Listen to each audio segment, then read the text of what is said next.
बेवकूफ बेटे ने जो हरकत की है, उस हरकत को सुधारने के लिए मुझे अब तुझे इस शीशे में उतारना पड़ेगा, और तुझे शीशे में उतारने के लिए मुझे तेरी ही जरूरत है। और इस मुश्किल की चाबी तू ही है मेरे बच्चे।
सब क्या हो रहा है माँ?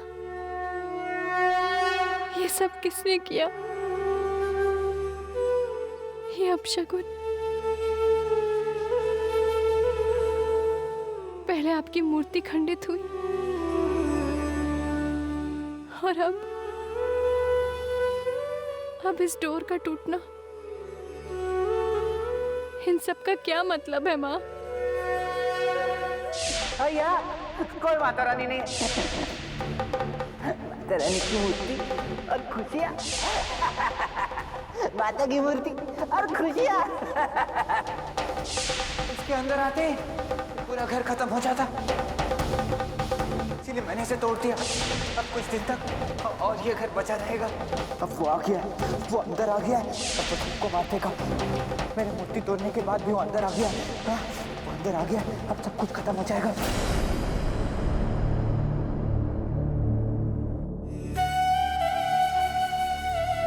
माँ, इन सब अपशगुनों का क्या मतलब है? ये सारी घटनाएं और वंश एक ही बात बार बार क्यों दोहराते हैं? इन सब का क्या मतलब है? इन इशारों के पीछे क्या छुपा है माँ?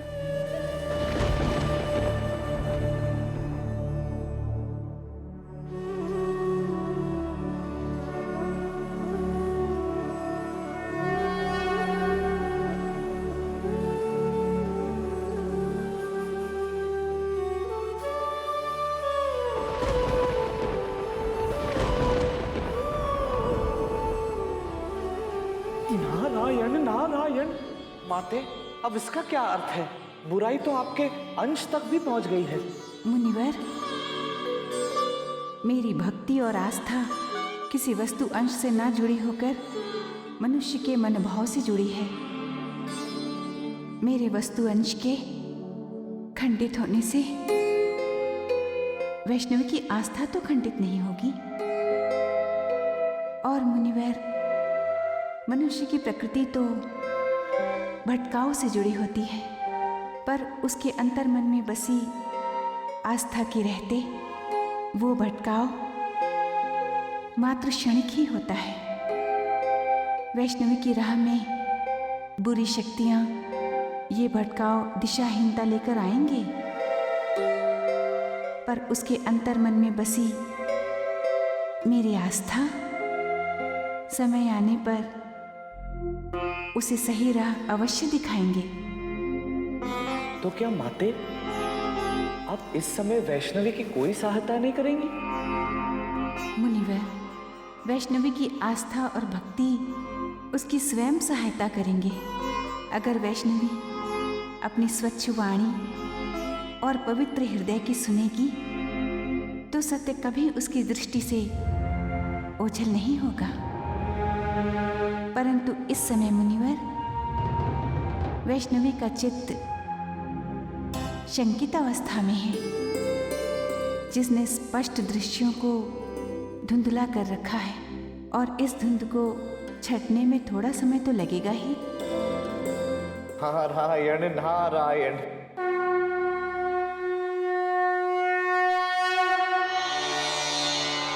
पापा जी, किसी ने जानबूझकर ये सब किया है। पहले उसने मंदिर को तोड़ा और उसके बाद माता की ये लॉकेट उसने इसे भी खंडित कर दिया। पापा जी, आप खुद ही सोचिए, ये लॉकेट भला ही अपने आप कैसे टूट सकता है। और फिर वंश, पापा जी वो एक बात को हर बार दोहराते हैं, हो ना हो इन सब के पीछे किसी का हाथ तो जरूर है। पता नहीं वो। एक मिनट बच्चे, एक मिनट, मुझे ये लॉकेट तो दिखाना मेरे बच्चे। जी।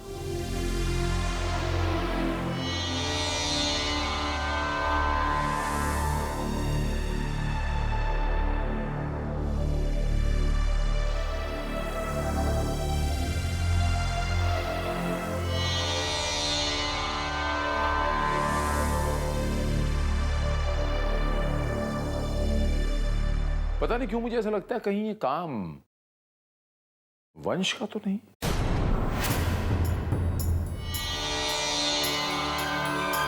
वंश?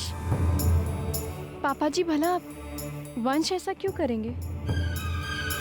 और ये लॉकेट के छूते ही उन्हें इतनी शांति मिलती है पापा जी, फिर वो ऐसा क्यों करने लगे? नहीं पापा जी, वंश वो कभी ऐसा नहीं कर सकते। मूर्ति खंडित भी तो की थी ना वंश ने मेरे बच्चे, तो लॉकेट खंडित क्यों नहीं कर सकता वो? क्योंकि उसे पता नहीं चलता, उसे होश नहीं होता कि वो क्या कर रहा है। मैं जानता हूं मेरे बच्चे कि तुम बहुत परेशान हो इस वक्त। मैं समझ सकता हूं तुम्हारी दिल की हालत, लेकिन होने को कोई नहीं टाल सकता। जो होना है उसे कोई नहीं रोक सकता। शायद यही काल को मंजूर था, लेकिन मैं तुम्हें पहले भी कह चुका हूं कि जब तक मैं जिंदा हूं तुम्हारा कोई बाल भी नहीं बांका कर सकता। जाओ मेरे बच्चे, रात बहुत हो गई, अभी जाकर आराम करो। जाओ मेरे बच्चे। जी पापा जी। पापा जी, ये लॉकेट? नहीं मेरे बच्चे, ये लॉकेट मेरे पास ही रहने दो।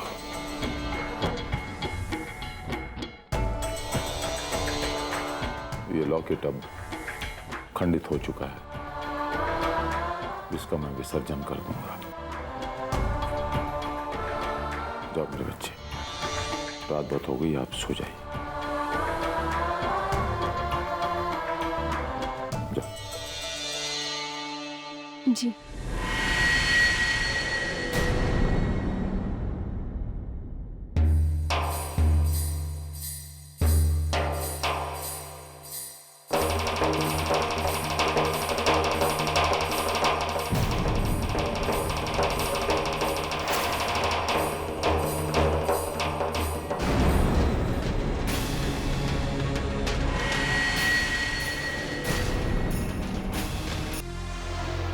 शील कुमार हाउस में, शील कुमार के इस डेन में आपका सुस्वागतम पार्टनर।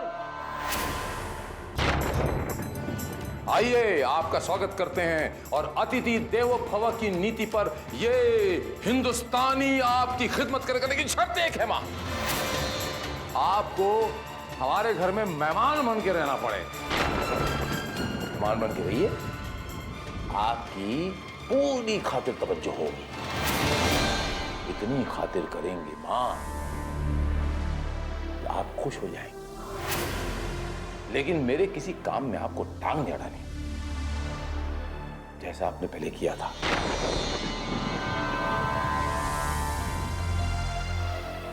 आप जानती हैं मेरा नाम शील कुमार है, और शील कुमार कभी हार नहीं मानता।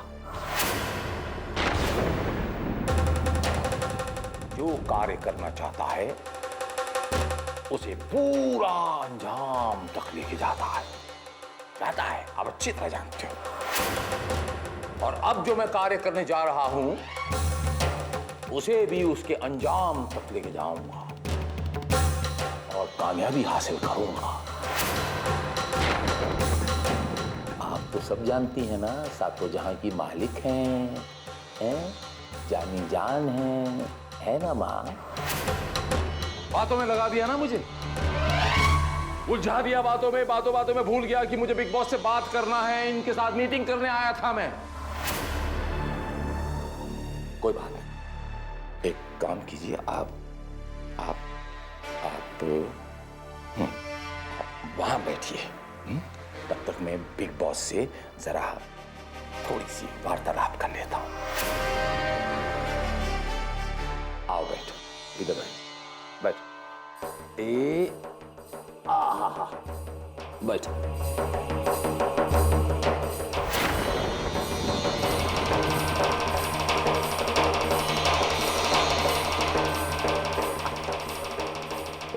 यूं ही महाराज की जय। माफी चाहता हूं महाराज अधिराज, महाराज अधिराज की जय हो।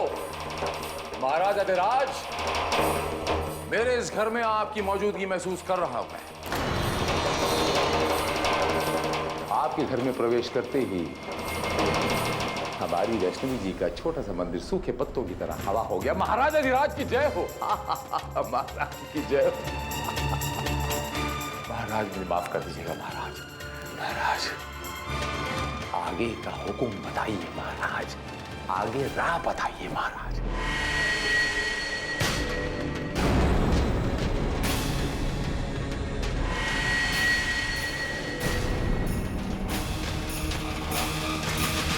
मेरे अंश की पूजा वैष्णवी को करनी होगी। मेरे अंश को ठीक उसी स्थान पर स्थापित करना होगा जहां माता की मूर्त स्थापित थी। महाराज मुझे माफ कर दीजिए महाराज, लेकिन आप तो जानी जान, आप अच्छी तरह जानते हैं महाराज, आप भली भांति जानते हैं कि वैष्णवी आपके अंश को हाथ तक नहीं लगाएगी। स्थापना तो बहुत दूर की बात है। महाराज मुझे माफ कर दीजिए, लेकिन ये काम कुछ असंभव सा लगता है। व्यर्थ की चिंता छोड़ो और मेरी बात ध्यान से सुनो। ठीक है महाराज, ठीक है महाराज।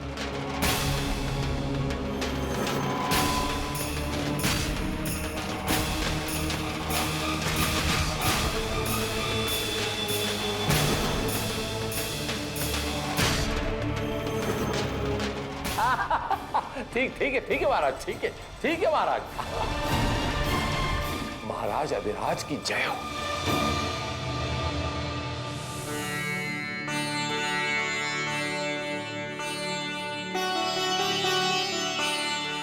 इस श्लोक में भगवान श्री कृष्ण सृष्टि की उत्पत्ति का वर्णन करते हुए इसकी तुलना अश्वत्थ वृक्ष से करते हुए कहते हैं कि जिस प्रकार पीपल के वृक्ष के छोटे से बीज में विशाल वृक्ष समाया हुआ है,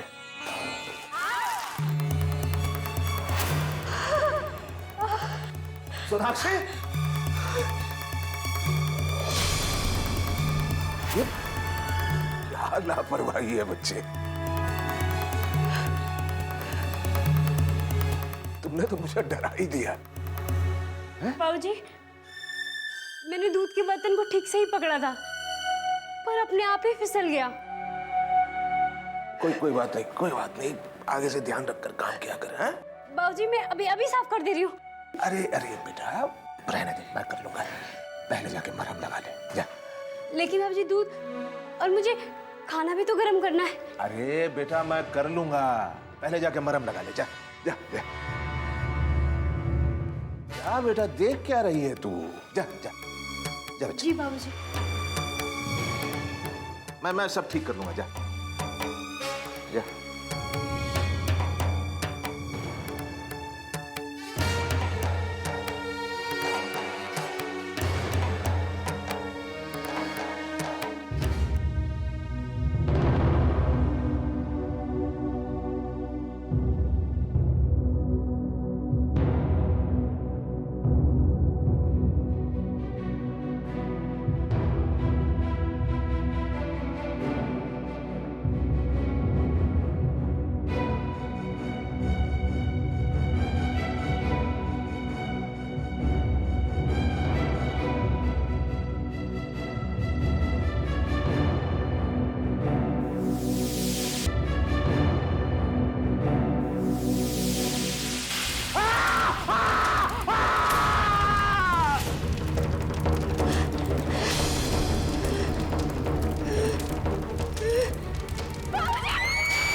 हेलो हेलो हेलो वैष्णवी दी, मैं सोनाक्षी बोल रही हूँ। सोनाक्षी, तू इतनी घबरा क्यों रही है?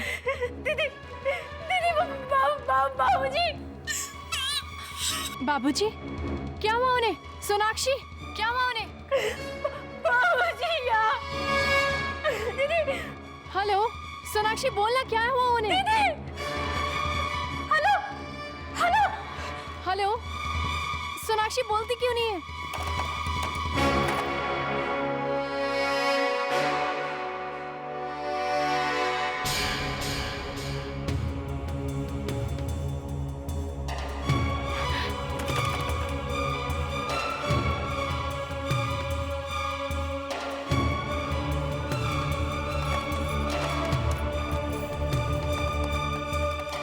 इस फोन को भी क्या हो गया?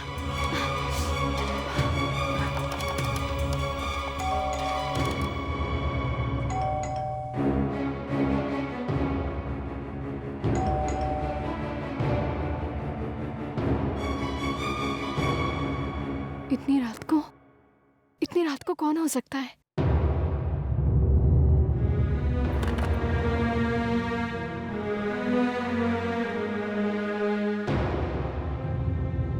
वैष्णवी। कौन है? बाबूजी। दीदी बाबूजी। बाबूजी?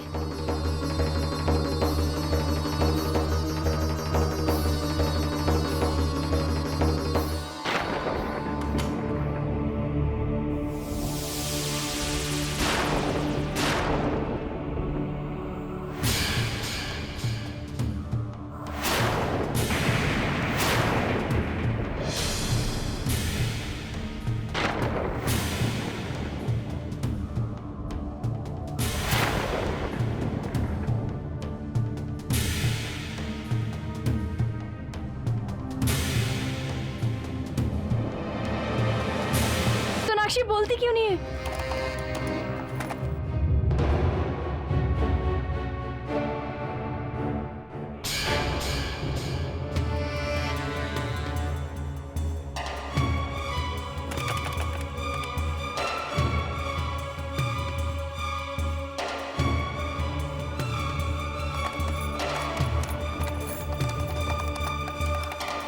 इस फोन को भी क्या हो गया?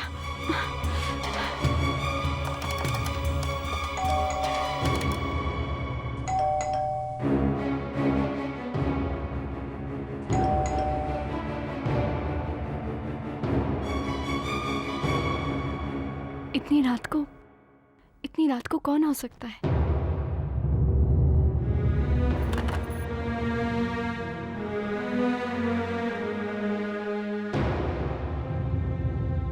वैष्णवी। कौन है? बाबूजी। दीदी बाबूजी। बाबूजी?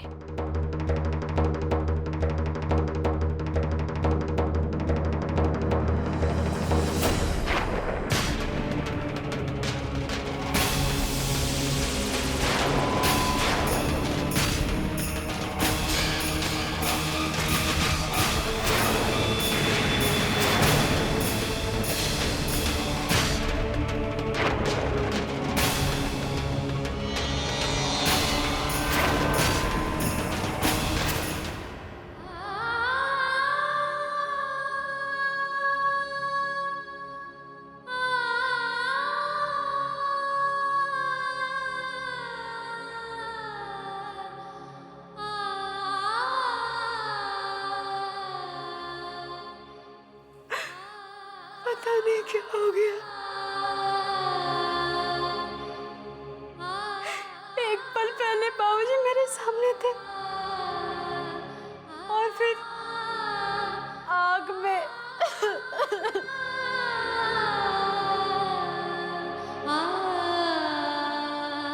सोनाक्षी, संभालो संभालो अपने आप को। ऐसे हिम्मत मत हारो।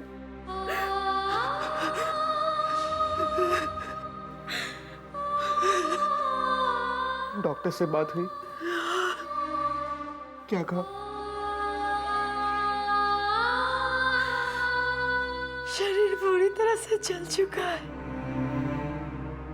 और कह रहे थे कि बाबूजी की हालत बहुत खराब है।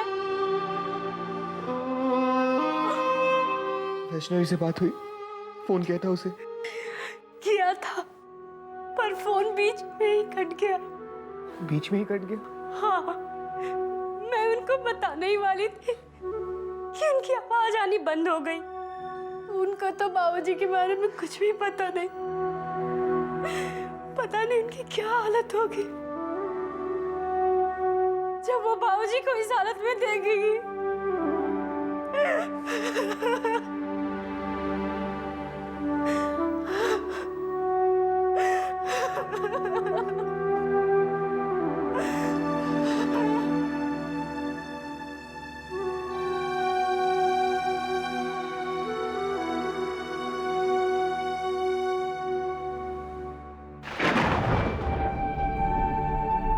बाबूजी, आप इस वक्त यहाँ? सोनाक्षी ने तुझे फोन करके बताया ही होगा ना कि मैं आ रहा हूं। हाँ बाबूजी, सोनाक्षी का फोन आया था, लेकिन जिस तरह से वो बात कर रही थी वो काफी घबराई हुई थी और फिर फोन बीच में ही कट गया। वो मुझे कुछ जरूरी बात बताने वाली थी। हाँ, वो यही बताना चाहती होगी कि मैं आ रहा हूं, और वो घबराई हुई इसलिए होगी क्योंकि पिछली बार जाते समय जो कुछ हुआ यहाँ, वो नहीं चाहती थी कि मैं यहाँ आऊं और फिर से स्थिति गंभीर हो जाए। लेकिन मुझसे रहा नहीं गया बेटा। बेचैनी मुझे सताने लगी और मैं तुरंत यहाँ चला आया। मुझे यहाँ देखकर तुझे खुशी नहीं हुई? हाँ नहीं, हाँ मेरा मतलब है कि बाबूजी, आप ये कैसी बातें कर रहे हैं? मुझे आपको देखकर बहुत खुशी हुई, बहुत ज्यादा खुशी हुई बाबूजी। मुझे आपसे कुछ जरूरी बातें करनी है। इस घर के कौन आया है?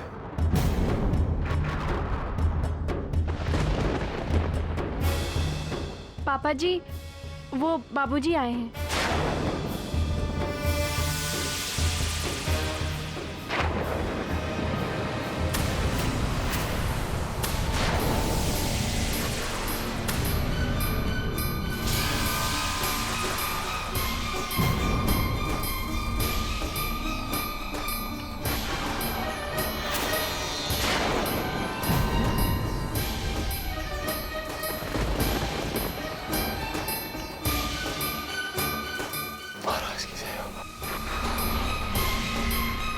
विद्यासागर जी, आप?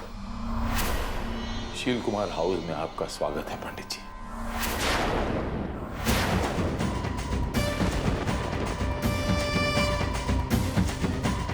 अहो भाग्य हमारे कि आप हमारे घर पधारे।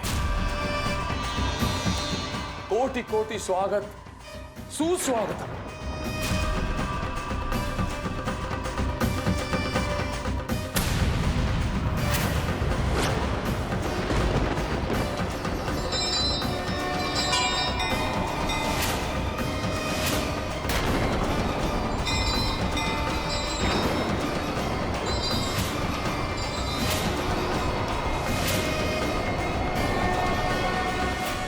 मेरे बच्चे,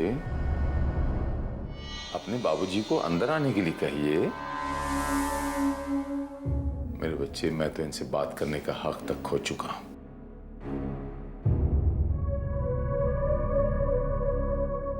आप इनसे आग्रह कीजिए तो आपका कहा कभी नहीं टालेंगे ये।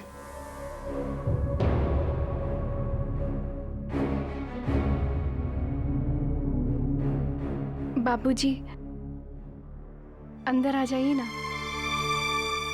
बेटा, मैं सिर्फ तुम्हें देखने आया था। देख लिया, मन को शांति मिल गई।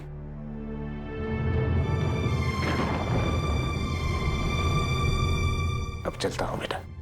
विद्यासागर जी, विद्यासागर जी अपनी बेटी से मिलने आए हैं, पूरी तरह मिल के तो जाइए।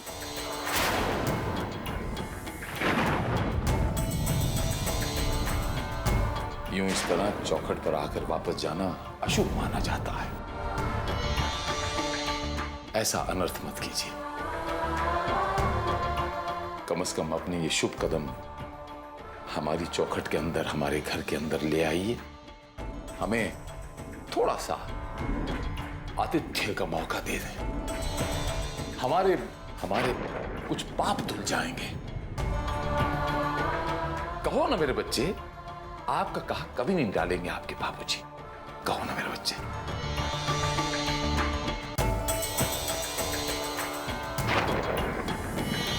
मेरे बच्चे, क्या किस सोच में पड़ गए मेरे बच्चे?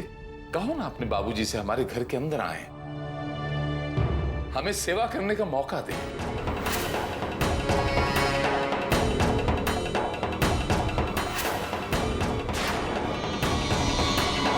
बाबूजी से हमारे घर के अंदर आए, हमें सेवा करने का मौका दें।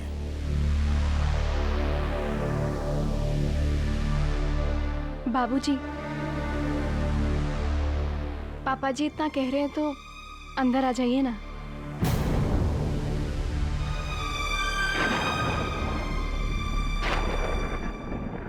ठीक है बेटा, मैं तुम्हारी बात टालूंगा नहीं।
मैं आपका इस घर में तहे दिल से स्वागत करता हूं।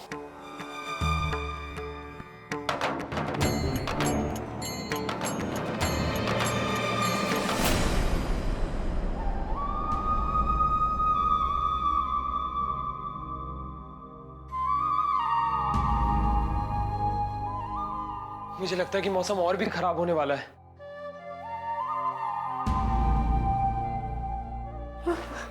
डॉक्टर, बाबूजी। डॉक्टर होने के नाते मैं जितना कर सकता था मैं कर चुका हूं, पर अगर अगले 3 दिनों तक पंडित जी की हालत में सुधार नहीं हुआ तो कुछ भी कहना मुश्किल हो जाएगा। माता रानी से प्रार्थना कीजिए कि पंडित जी की हालत जल्दी सुधर जाए।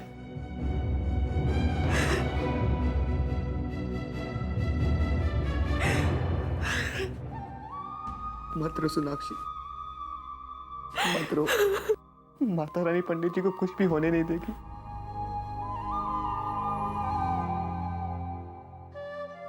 हमें जल्द से जल्द वैष्णवी को यहाँ पे बुला लेना चाहिए। वैष्णवी की यहाँ पे बहुत जरूरत है। पंडित जी को उसकी यहाँ जरूरत है।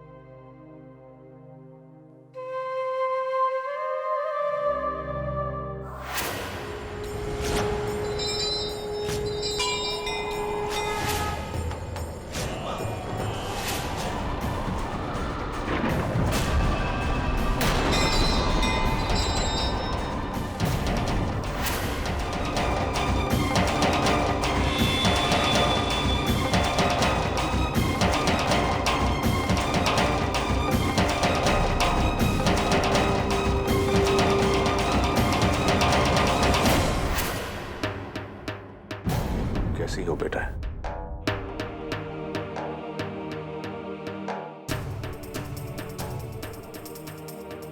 ठीक हूँ बाबूजी। वैष्णवी, तेरी आंखों में मुझसे मिलने की खुशी तो नजर आ रही है, पर न जाने क्यों ऐसा लग रहा है कि तेरा मन अशांत है। क्या हुआ बेटा?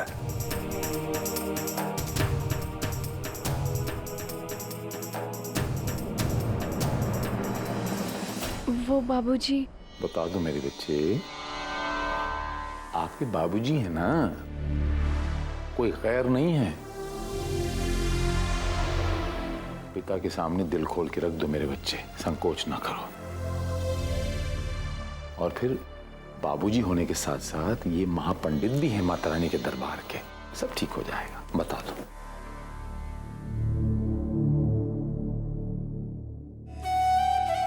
बाबूजी, क्या कहूं आपसे,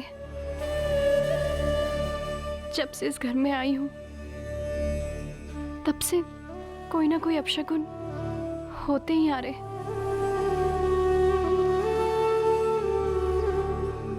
इस घर में माता रानी की मूर्त नहीं है। मधुरा भाभी, उनकी बच्ची अब इस दुनिया में नहीं रही। और वंश की हालत, वो तो कुछ समझ ही नहीं पाते, बस एक ही बात बार बार दोहराते हैं। अब वो आ गया है, वो अंदर आ गया है, अब वो सबको मार देगा।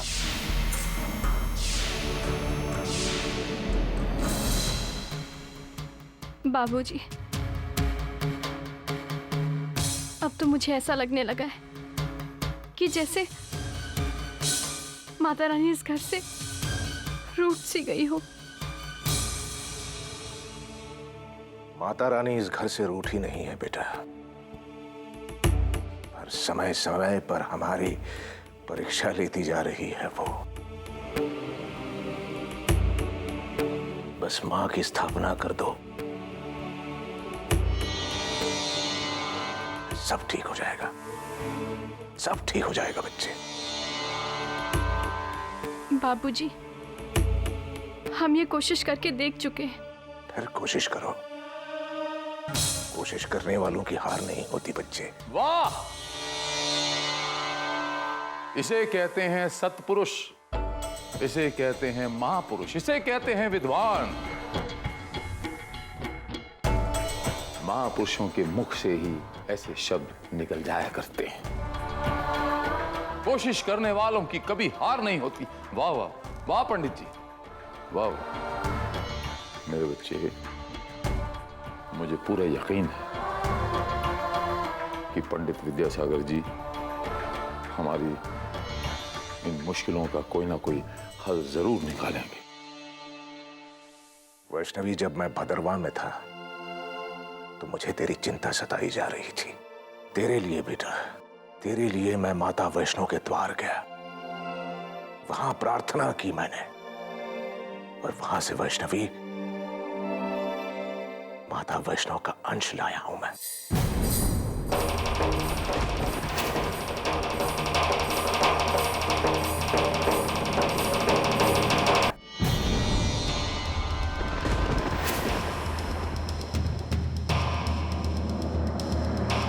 माँ का अंश?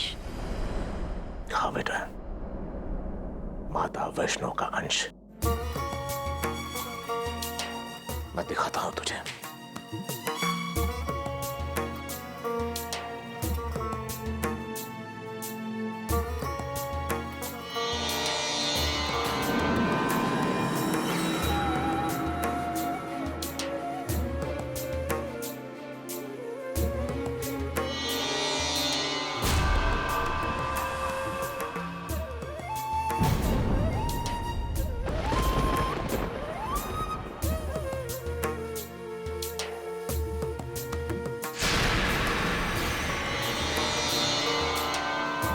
बेटा, ये पावन पत्थर माता के द्वार का है। बस ये देने मैं यहां आया था। इस पावन पत्थर में शक्ति है बच्चे। ये पत्थर इस घर में स्थापित होते ही इस घर के सारे विघ्न दूर हो जाएंगे। आप बेटा, आशीर्वाद लो बच्चे। माँ, तू नहीं, तेरा अंश ही सही। तभी तो कहते हैं कण कण में बसती है तू, रोम रोम में बसती है तू। आहा, धन्य हो गया ये घर, धन्य हो गए हम सब।